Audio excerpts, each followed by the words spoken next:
Bonjour, c'est Dominique. Alors, comme je vous disais, j'ai fait une interaction un peu différente. Alors, celle avec le rabat, que j'avais dit que je mettrais peut-être un aimant. Finalement, j'ai décidé de faire une interaction différente, c'est-à-dire de faire j'ai mis une petite ficelle ici sous le papier avant de mater. J'ai bien pris la peine de mettre de la colle à tissu par-dessus ma ficelle une fois qu'elle était collée avant de mater de papier design.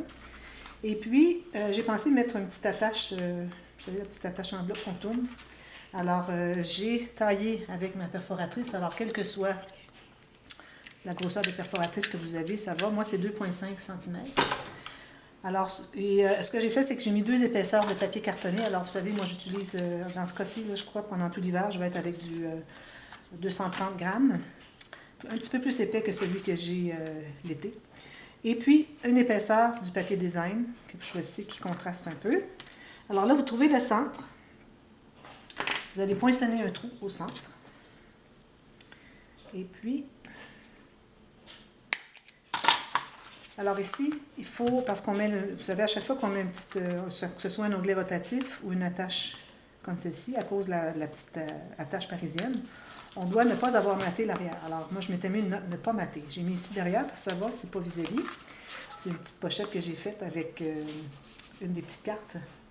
Alors, ce qu'on fait, c'est que, je vais vous montrer, là, une fois que vous avez posé votre ficelle, vous allez aller faire une ligne droite bien parallèle avec les côtés de votre page.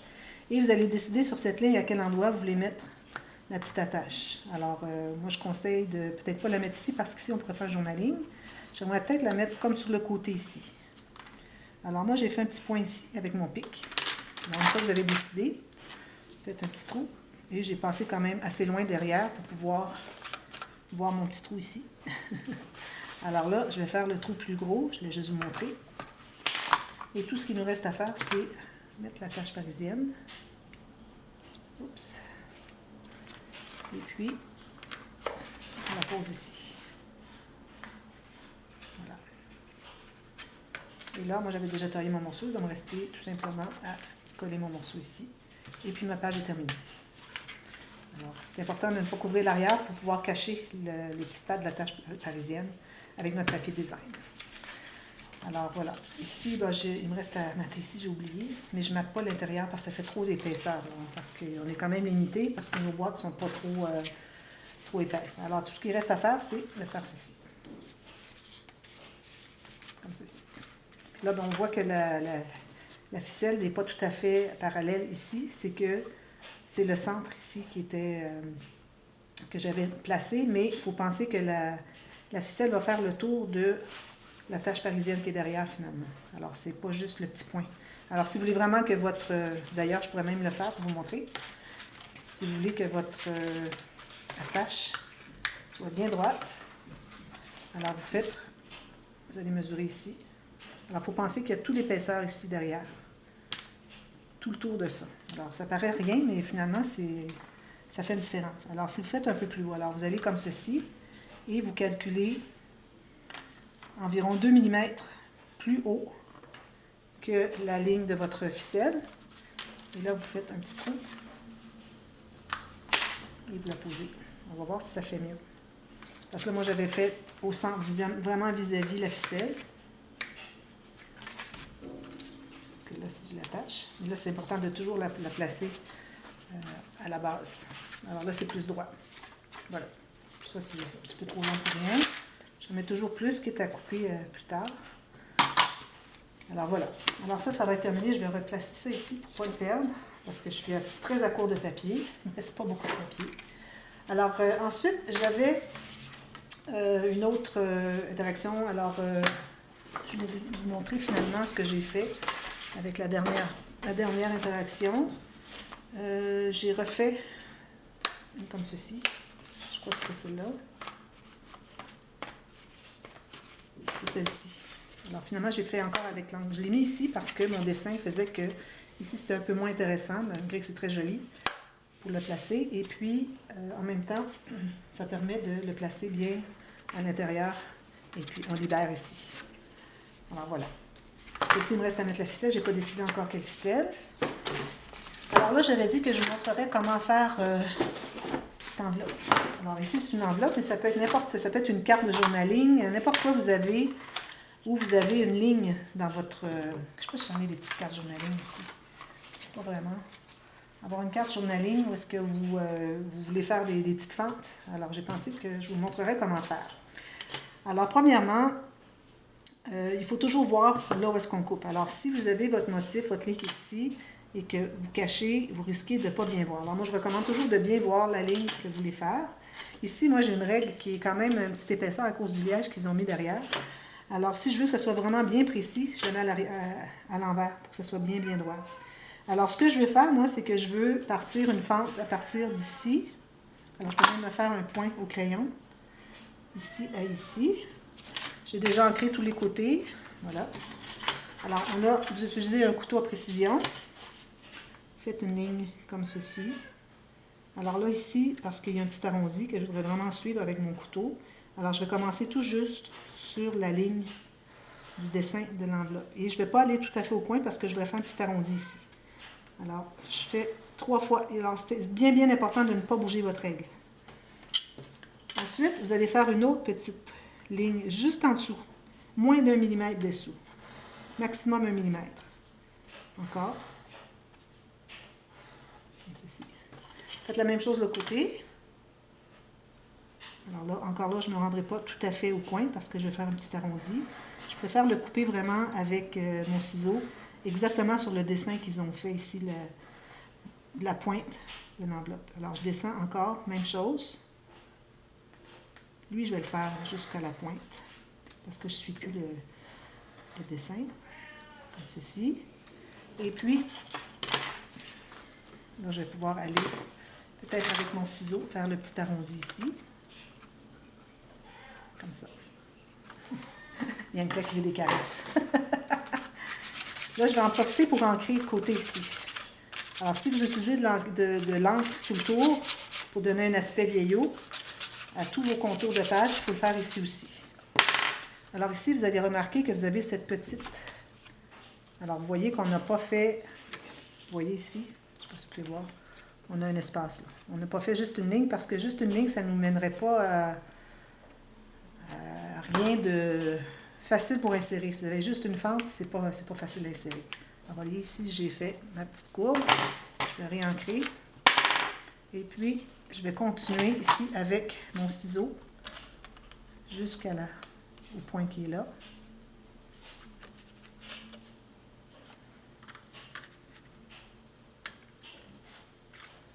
Il y a une petite courbe à donner ici. C'est difficile d'accès parfois. Si je fais comme ceci, ça va être plus facile. Je vais peut-être couper lui pour l'enlever. Bon. Et puis, je vais faire une petite courbe ici. Ensuite, ce que je recommande, c'est de faire un poinçon. Vous avez un poinçon de 1 mm. Là, je n'arrive pas à aller à l'intérieur. Bon, je l'ai. Ceci. Je vais faire la même chose ici. Alors, si vous avez un poinçon de 1 mm, je vous recommande fortement de poinçonner tout juste à la fin. Ça va éviter que ça déchire à la longue. Alors, en plein là où est-ce que j'avais mis mon point au crayon, regardez, vous voyez, le petit ça va éviter que ça déchire. Puis, si vous voyez que votre petit trou est trop petit pour la fente que j'ai faite, il faut toujours en faire un deuxième tout juste à côté. Voici. Je fais la même chose ici. Un autre tout juste à côté. Voilà. Puis je vais aller corriger que ce soit bien droit.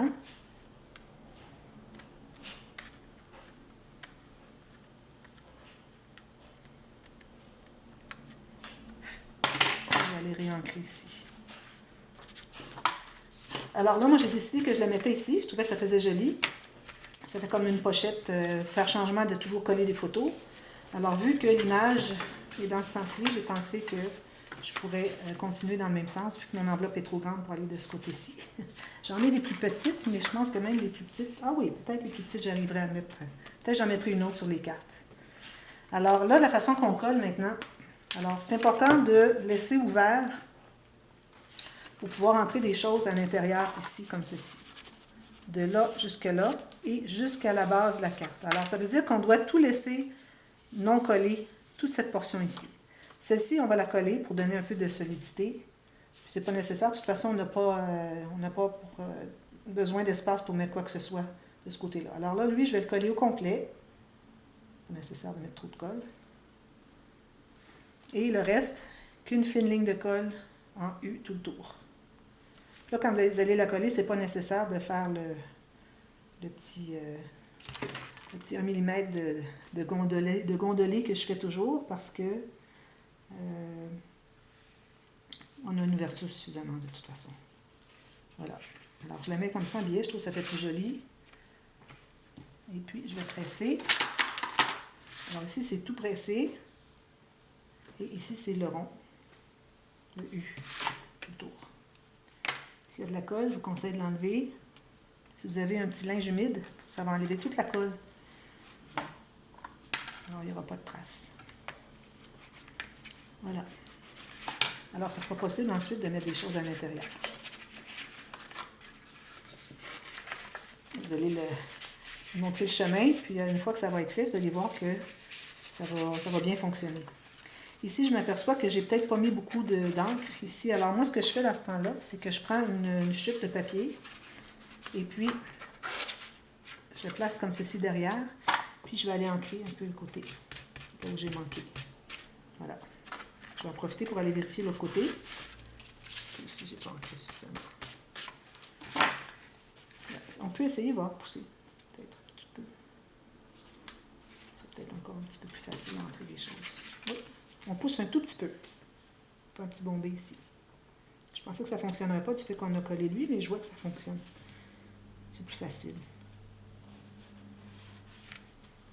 Faites avant que ce soit tout bien collé et fixé.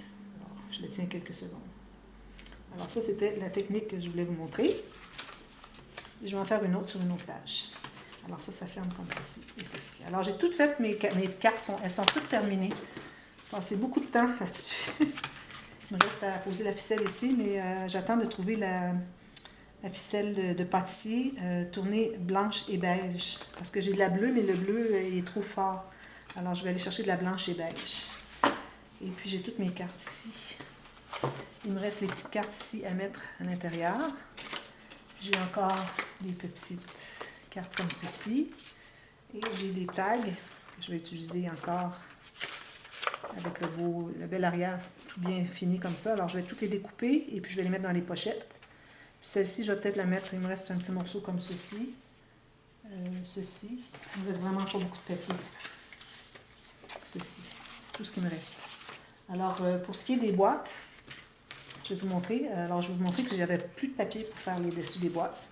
Alors si jamais c'est le cas, moi ce que j'ai fait, c'est que bon, j'ai coupé le morceau beige. Un petit peu. Morceau beige de fond. Et je trouvais que ça faisait trop ordinaire. Alors j'ai mis le morceau bleu par-dessus. Alors vous voyez le beige et le bleu. Et je trouvais que ça faisait encore un peu trop ordinaire.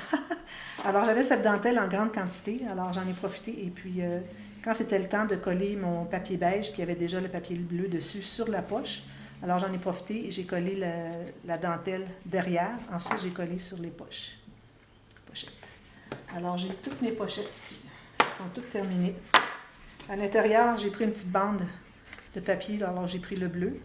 Et puis, j'ai collé à l'intérieur en laissant une petite bordure d'1 mm. J'ai fait environ 1,5 cm de profond. Il fallait plus profond si vous voulez. Moi, j'avais presque plus de papier. Ni de beige, ni de bleu, ni d'imprimé. Je suis vraiment dernière, les derniers papiers que j'ai. Et puis ici, quand c'est le temps de coller, alors du fait que on ne peut pas presser à cause des goussets ici, sauf lui ici qui avait un faux pli.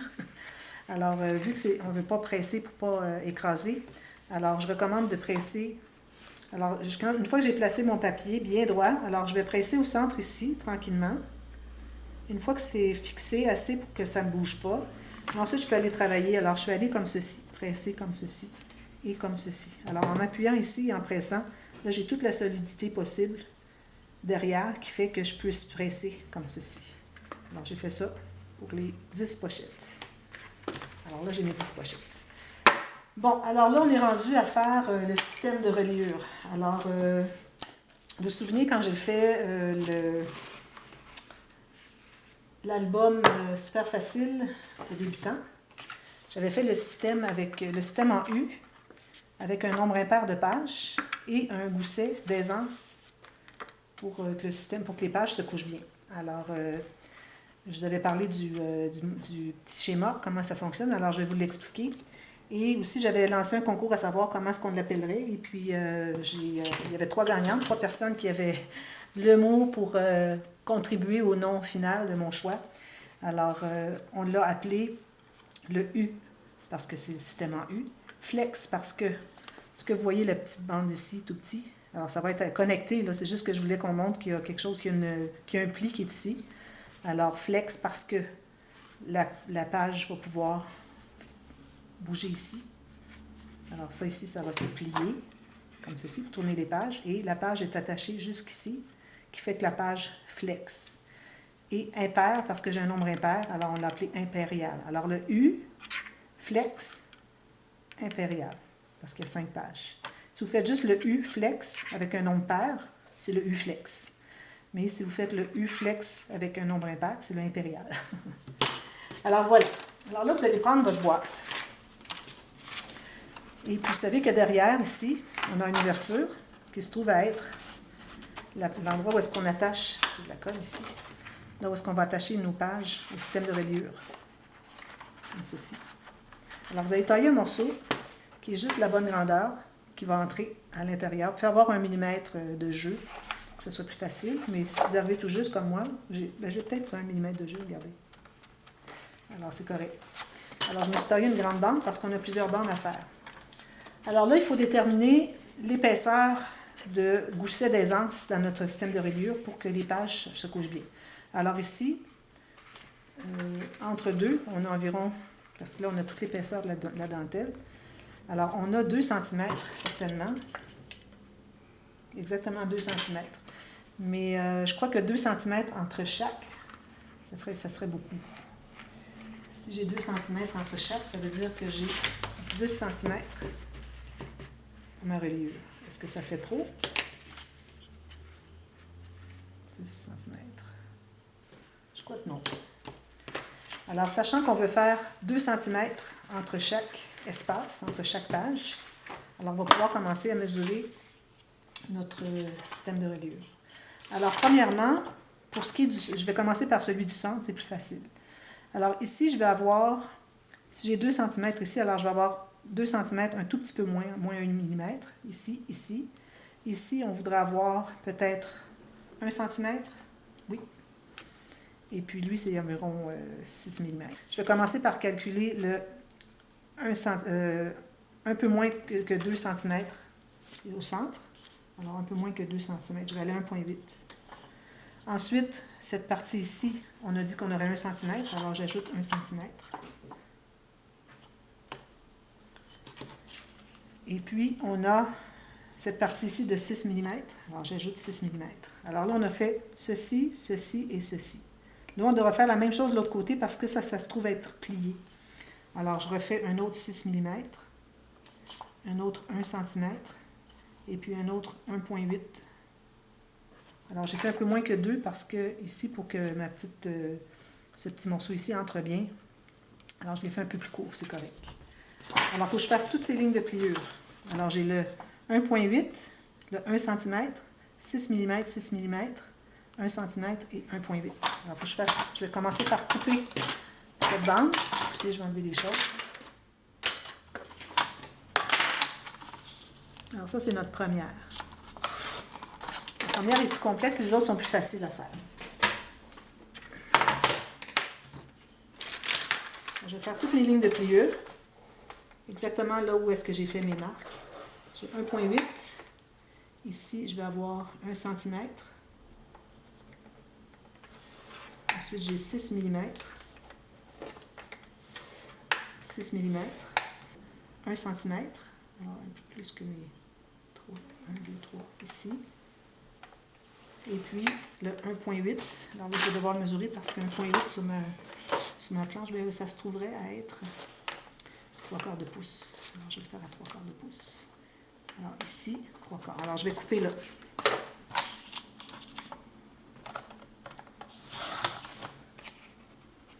Alors, j'ai 1,8, 1 cm, 6 mm, 6 mm, 1 cm, 1,8. Là, je peux effacer mes marques. Je ne sais pas si je vais avoir le temps de tout le faire. Pas le temps, je continue partie B. Ensuite, ce qu'on doit faire, on doit faire la deuxième partie. Alors, on a un U qui fait ceci, ici, ici. Alors, on sait qu'on a 2 cm